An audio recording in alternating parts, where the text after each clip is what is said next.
afternoon. Welcome, everyone. My name is Jessie, and today we're going to learn about Nehemiah 5.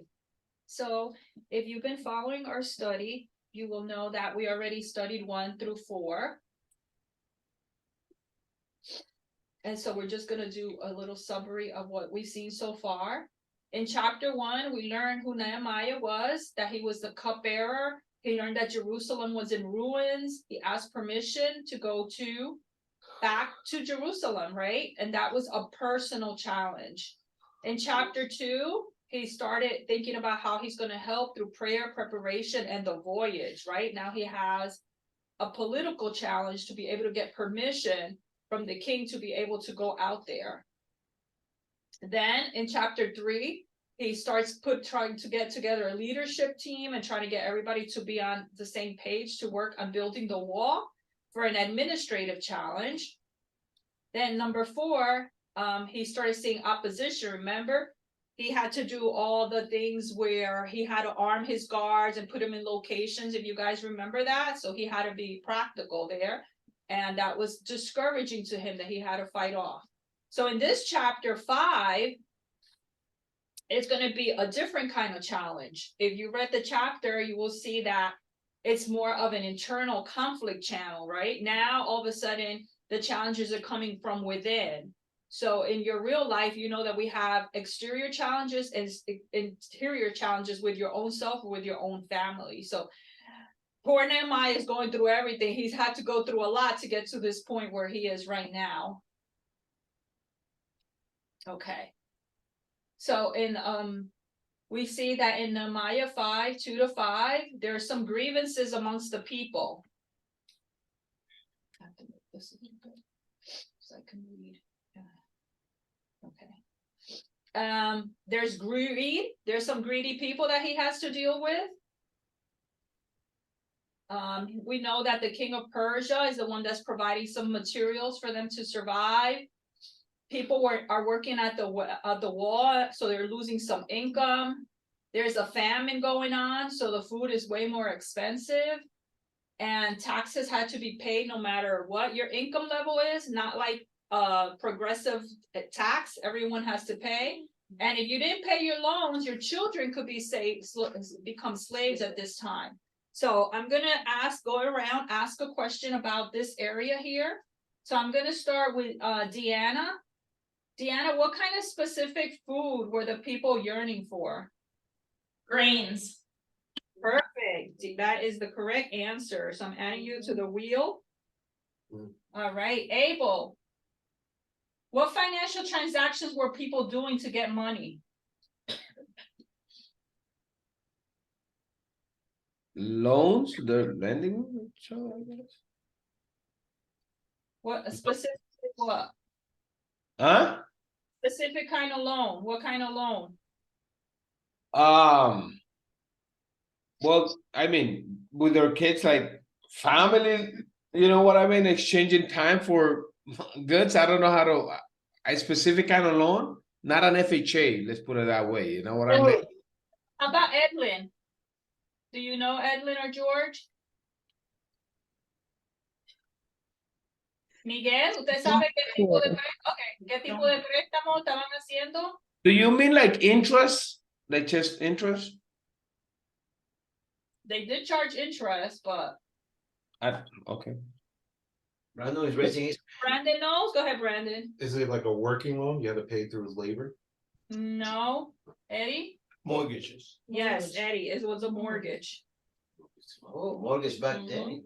That's a good thing. This is saying they gave up part of it. Hey, Ralph, how did the people support the king? They were slaves. Nina? Oh, even now, how do we support the government pretty much? Taxes. Oh, somebody spoke, but you're Taxes. not. All right, I'll give it to you. Echo. Okay, Edwin there. Okay, Renee is gonna go to the next question. But we have to wait our turn from now, please. Okay, so Nehemiah 5, 6 through 11. The work has stopped because they got so much going on, all the complaints. Nehemiah, first thing he did was get angry. But then he calmed down, like we should all do before making the next procedural steps. So he gathered everyone together to approach the issues head on. He rebuked the people that are taking advantage and talked about what's called usury or usury is called, which is unfair interest is called usury. And they were now enslaving each other. Like we say, you owe too much money now. So things were getting out of hand. All right, so Renee, you're the next one, right? Initially, some of the rescued Jews were whose slaves? So now they're being slaves, but they were slaves before, right? That's what he's saying. You're doing the same thing that who did to them? They were slaves of the people that were there before them. It's a certain population. The Arabs and. No. All right. Well, no, we have to go back in order. Deanna? Was it the Persians? No. Abel? Okay, so he said it's not the Persians, it's not the Arabs. Before the Persians. Babylonian. Yes, the Babylonians. Good. Yeah. Okay. Edlin or George, what interest rate were the people being charged? I'm not gonna give you a number. I'm just gonna say the highest. No, I mean, Titi might want you to say, because I said a loan, and then she's like, no, what kind of loan? Maybe she wants you to say a specific rate. 3.9. Miguel, ¿cuánto interés, qué por ciento de interés le están cobrando? El 9. Brandon? 50%. Eddie? 10%. Ralph? 100%. Mina? 3%. Renee? I would say 70%. Okay, did everybody go? Deanna? I can't remember the exact wording in there, but when I looked it up, like it said it was around 12%, but I think they referred to it as like 1/100th or something of that nature. There's like weird verbiage in the chapter. Abel? No. Like you looking for the specific text? It says a number there. Look for it, Bubble. I thought, I don't know, it stood out to me because I was like, that's what they're complaining about to me? 1%. One. That's right, Abel got it. What? Okay. I was just going by a process of elimination. They want to You know why that's a problem, right? It's a promise because Is it you're not 1% supposed to again? charge other Jewish people. Yeah. But so even a 1%, which we might consider that a steal, right? It's not really good. So he told them they gotta stop this right now. So in the next part of the chapter, I'm gonna try to speed it along. Oh, wait, so I got 2 questions already. The rulers and nobles agreed to change. He made them do an oath for accountability, and then he shook out his folds. So does Edlin or George know what does that mean? What do you think shook out his folds mean? Do you know what that means? Her pockets, Yeah, he shook out his pockets, like signifying what? Like if he broke. Yes, so I'm gonna put Edlin. So what happens if you don't follow these rules, you're gonna be broke. You're gonna lose everything. You're gonna get shaken. Like his clothes. All right, very good. Shake it, baby. Yeah. It's George's turn. I'm trying to move this thing so I could read the question. Oh, this is a thought question. It's not specific there, but George, why do you think the people said, okay, we'll change?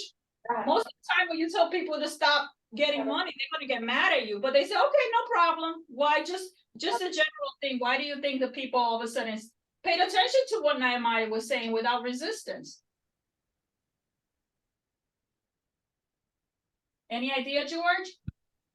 Because they were still getting loans. No, he told them to stop and they agreed. Why do you think, Brandon? They listened to Nehemiah without putting up a fight. They had debts themselves that if they dissolve. How about you, Bebo? I truly believe that they felt a guilty conscience because they were not supposed to be doing this thing. Nehemiah brings it as a leader and said to them, look, we were slaves in Babylon, even though he don't say, and now we're slaving among our own Exactly. people, our Jews. So it got to their conscience. Yeah, so that, and that would accept that answer. The other answer I probably would have accepted is that they respect him. That's He's it. gone through all these things. was my- He's gone and he's built the wall. He sacrificed. He could have been back in the castle with the king. He didn't need all this hassle, right? So they have they respect him, so they listen to him. Okay, so then Nehemiah got promoted. And he did not tax the people like the other governors had. So he's even going up far and beyond. It was his right to tax them, but he didn't.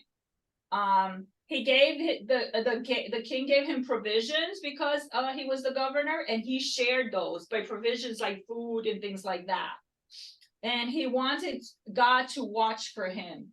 He did, very important, the last part of the chapter, he did not bring up his good deeds for the praise of others. He just asked God, God, remember what I'm doing for these people. Not, hey, people, look what I'm doing for you. So there's very different takes on that.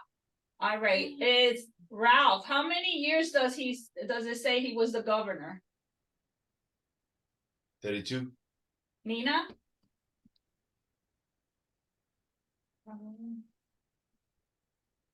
80 years.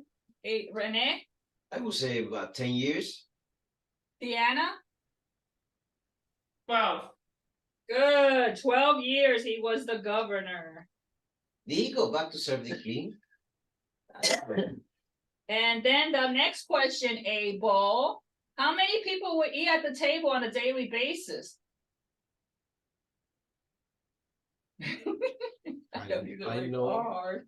Oh, somebody knows it here.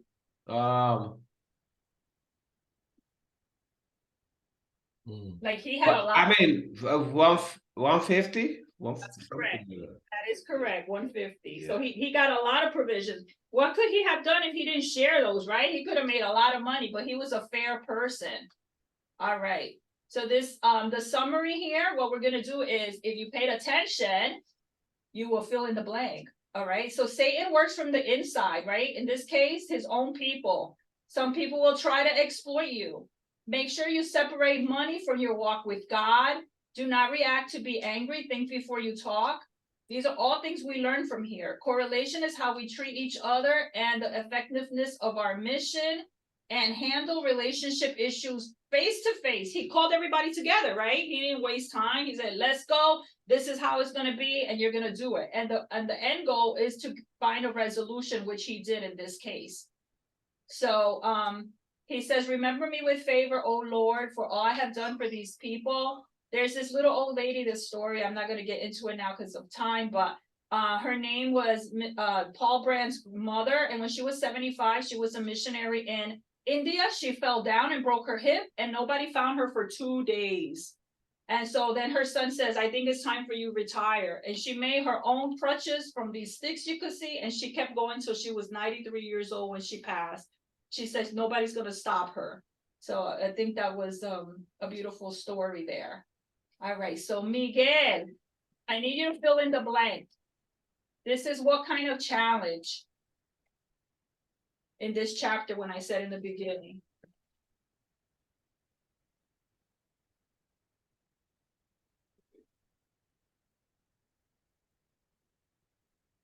Well, okay. Anybody know? We're just gonna Yeah. go fast. Yes, internal challenge, internal. No, Ralph raised his hand first. We're gonna say internal. Brandon? That Yeah, I was gonna say internal. internal. You just said that, you know, the Yeah. past 4 chapters were external. This one is an internal conflict. Yeah, well, I'm going for the slide I showed before. Wrong These answer. are the exact same slide, but now they're blank. All right. Anybody want to fill that in? The king of? Raise your hand. Okay, Deanna. We're just gonna shout it out because of time now. Deanna got a point there. Okay, watch for the next blank, and whoever shouts it out first wins. Okay. People were working on the blank, losing. On the wall. Abel got it. I see first. All right. Something. Brains. The famine. Deanna got it. The famine. Oh, Deanna and Abel are cleaning up. Loans. I got loans. Oh, That's it. Taxes. Ralph got it first. Echo. That's right. You didn't. Soy Brandon got it, Soy. Brandon got it. Okay, Brandon got that one. This word This is more fun, Brandon. is a little bit funnier. Looking for the next one. What was unfair interest called? Ufer. Usury. Brandon got it. Oh. Ufer is one of my students. Diana said it first for sure. Yeah, we couldn't hear you over here. You want me to translate for you or no? Recorded blank for accountability. Both. Oath is correct. Very good, Ralph. Wow. Rafa is on the move. Right. Prepara el pequeño video. You did not. He did it one time. Chuck, Oh, the people. The word, what's the word? Abuse. Collect. abuse. Abuse. Eddie got it, tax, he did not tax the people. Okay. Oh, and that's it. All right, so now we're done. We're gonna do the wheel of fortune like we did last time. Yep, so we have the names here of everybody that's got some points, and we're gonna tap to spin and see who wins. Can you see it? I already won. I know. What? Somewhat. Go ahead. Renee. Vanessa, Yo, Diana had like the most, I don't know if this was done correctly, but anyway, she had a lot of. Random chance. Okay. all right, Hay Vanessa. que poner un video ahí para un I video. know last time you won too, right? You sent it to the Tim Tebow, more for the Tim Tebow, I guess? Un video. Yes, yes, yes, that's Cámara, right. Rafa. Hay que poner ahí para mandar un video. La cámara se fue. Thank you, guys. Oh, we gotta stop the recording. That was great. Sorry, I was